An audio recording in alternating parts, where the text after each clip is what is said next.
Bismillahirrahmanirrahim. Assalamualaikum warahmatullahi wabarakatuh.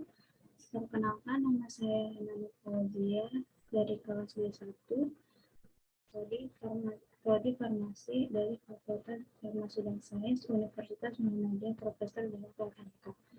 Hari ini saya menjelaskan tentang gas kromatografi atau kromatografi gas. Table of contents-nya yang pertama nanti kita akan membahas tentang pengertian GC atau kromatografi gas, terus prinsip kerjanya bagaimana, kelebihan dan kekurangannya, dan bagian-bagian dasar dari kromatografi gas, ada aplikasinya, dan terakhir ada jenis-jenis GC.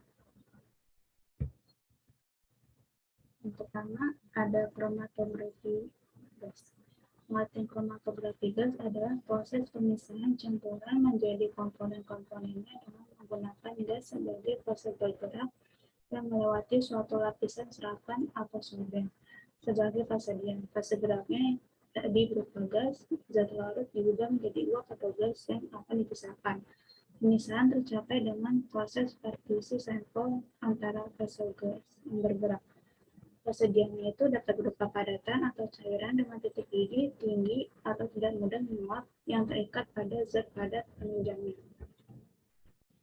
Nah, yang selanjutnya kita akan membahas tentang prinsip kerjanya. Prinsip kerjanya itu didasari dari pemisahan fisik senyawa organik pada suhu tertentu di mana senyawa tersebut dibawa oleh suatu gas membawa menuju kolom partisi. Setiap senyawa akan memiliki kecepatan yang berbeda-beda dalam melewati kolom sesuai dengan nilai kepolaran. Selanjutnya itu kita akan membahas tentang kelebihan dan kekurangan dari kromatografi gas. Kelebihannya yang pertama ada efisiensi pemisahan yang tinggi, yang kedua ada analisis relatif cepat dan sensitivitasnya tinggi, kolom dapat digunakan kembali atau berulang, sampel terpisah secara sempurna, sampel yang diperlukan dalam jumlah sedikit, cara pengerjaannya mudah.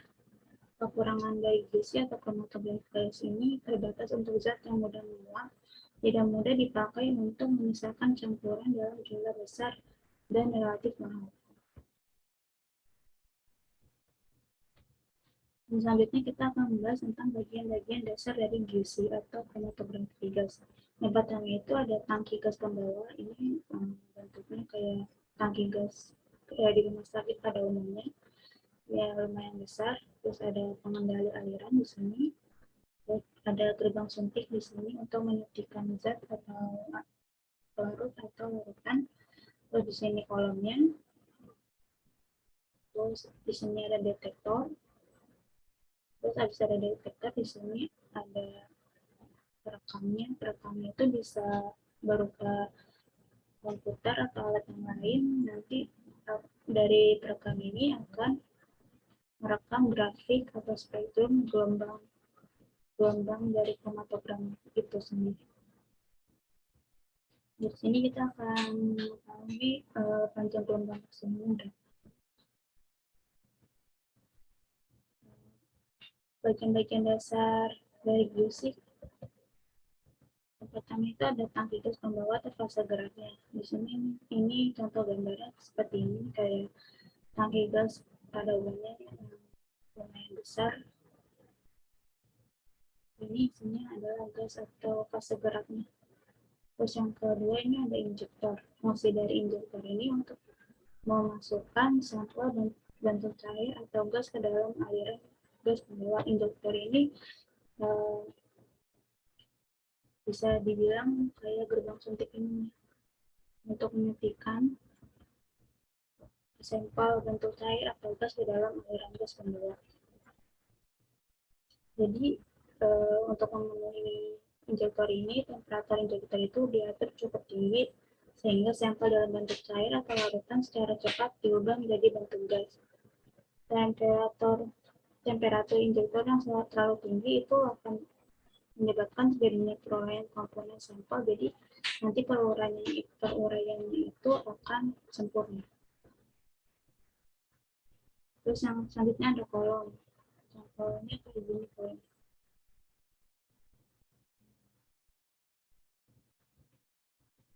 Kolom ini kriterianya itu tembaga, baja, terbuat dari tembaga atau baja, atau bisa aluminium, atau bisa kaca juga. Dapat berbentuk lurus atau lengkung O. Panjangnya yang bisa dari 50 cm sampai 15 meter. Terus ada kolom analitiknya itu 1-3 meter. Garis tangannya itu 0,01 sampai 2 inci.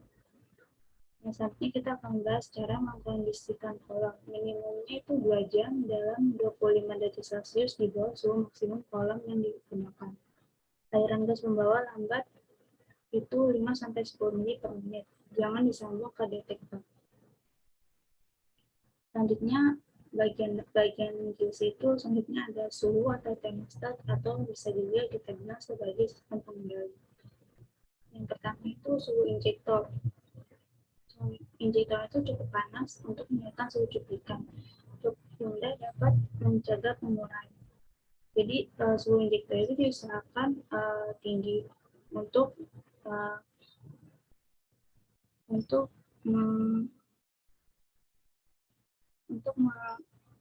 untuk terjadinya penguraian yang sempurna dari komponen sampel itu. Terus suhu kolomnya itu cukup tinggi, akan analisis yang kita inginkan akan tercapai. Kalau cukup rendah itu akan di bawah rata-rata. Terus suhu detektor ini tergantung jenis detektornya. Selanjutnya, bagian dari kromatografi gas itu ada detektor. Ada detektor. Maksudnya itu untuk mendeteksi komponen dan kepekaannya itu tinggi, tingkat fluktuasinya rendah, respon linearitas rendah, respon tingkat fluktuasi rendah, respon linearitas lebar, respons untuk semua jenis senyawa baik dan kuat, terus tidak peka terhadap perubahan aliran dan suhu. Parameter kinerja detektor ini syaratnya yang pertama itu ada selektivitas. Jadi kinerja dari detektor ini selektif pada sampel-sampel tertentu, terus sensitif, noise, dan kuantitas minuman yang dapat terdeteksi. Terus linearisnya atau rentang linearnya itu jelas.